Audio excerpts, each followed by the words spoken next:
In Jiva Goswami's commentary in first canto, he says there's Ruchi Pradhan and Vichar Pradhan.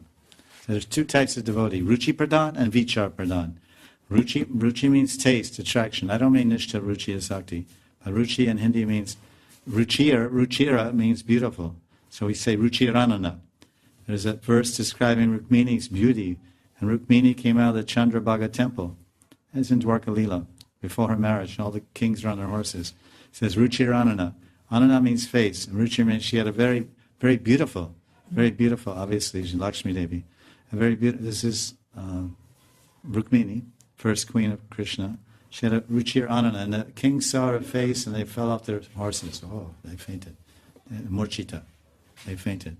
So this Ruchi means taste, attraction, it means beauty. Many things, Ruchi.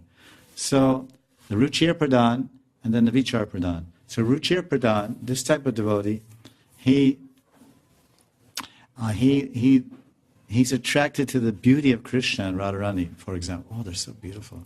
I just want to love them and serve them.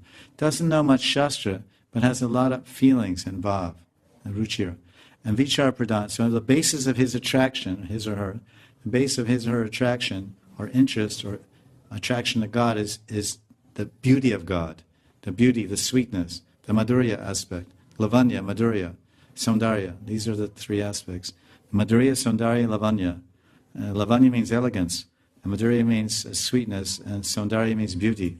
Beauty in all limbs. So these three things, it's very rare to find them in any one person. So Radharani, of course, she has these qualities. Lavanya, she's called Lavanya Sagar. And Lavanya, Saundarya, and Madhurya.